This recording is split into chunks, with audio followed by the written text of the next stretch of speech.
Hello, welcome to the episode number 64 of the 70s Silver Art Bar Show. It's been 2 years, nah, about almost 3 years, I believe, since I've last did a show on YouTube. The reason why, because initially I gave up the hobby to pursue a different hobby of comic book collecting. So, what you see here are three of several art bars that I bought today at a local coin show. And this was a case of I have an itch, I need to scratch it. So in this case, this was the itch that needed to be scratched. So it's been about roughly 2 years. It's been about 2 years since I last bought any silver. It's been 2 years since I last bought any silver art bars. And now the difference now is that spot silver was around what, $20, $25 an ounce. Now it's around $84 an ounce. So it's a lot that has changed.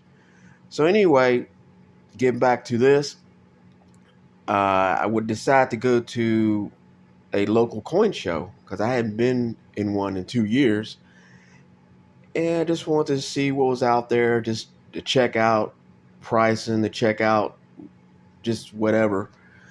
So this this was actually on the second day of the show.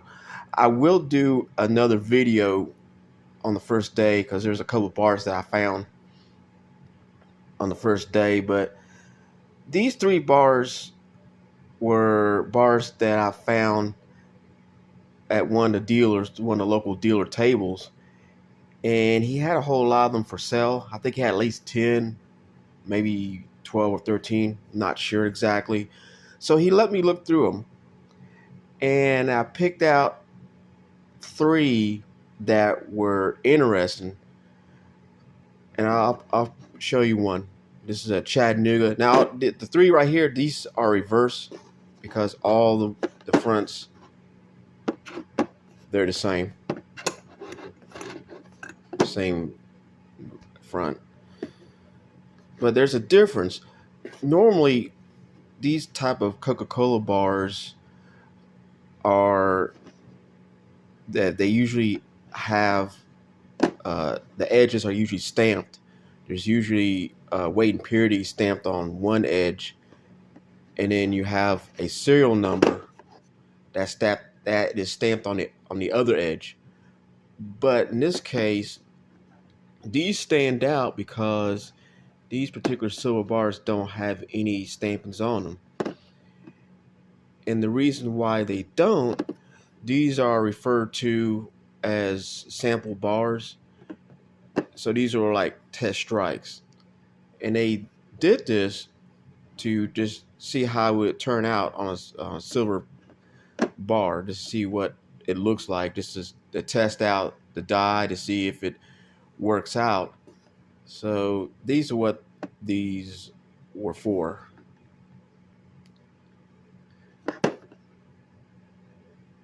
You notice the edges, blank edges, a sample bar. This is a Nashville bar, and these are two Chattanooga bars, blank edge. But these were sample bars. These were struck just to test to see what the design looks like and how it'll work. So once these were successfully struck, then they started striking the ones that were serial numbered. So with the Chattanooga, I believe there were 10,000 minted. Might have been a little more than that because I've seen serial numbers above 10,000. But I'm going to say 10,000 were minted initially on the Coca-Cola 75th anniversary bar. And I think, can't remember because I don't have my Coca-Cola guidebook with me, so I'm going off memory. But I think the Coca-Cola, the Nashville version, I want to say that there were, oh, maybe 20,000 minted, but it's a high mintage. There's high mintage on these. So these were common bars. The regular serial numbered versions, these were common, and you can generally find them anywhere. Well, relatively speaking, you could with their silver art bars. You can definitely find them, given the high mintage. But it's extremely hard to find sample bars like this because they didn't make many of them.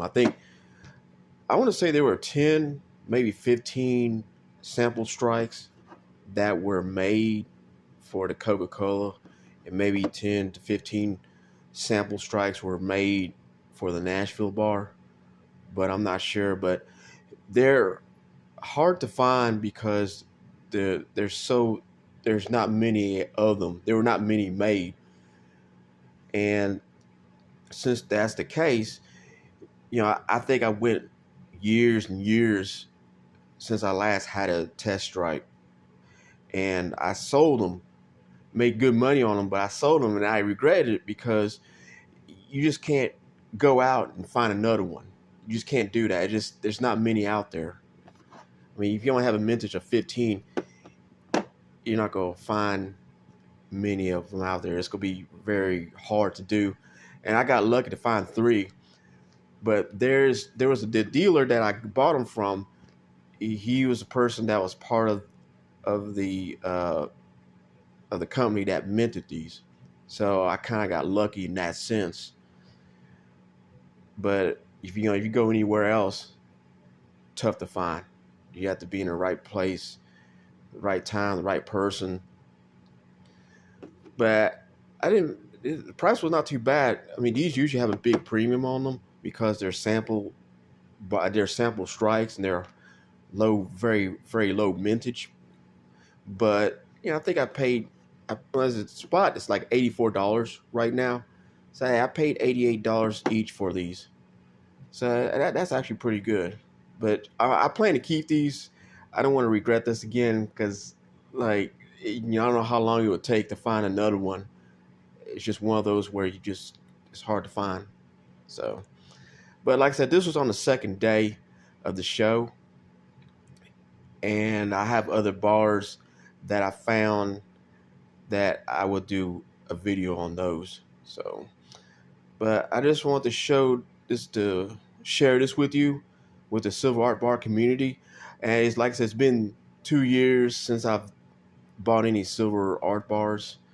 So it's been probably longer than that since I did a video. So I think it's been 3 years since I did a video, an episode. So that's pretty much it. I just wanted to share that with you and to share, just going into detail on what they are and how I bought them and all that. So thank you for listening, and until later on, see you.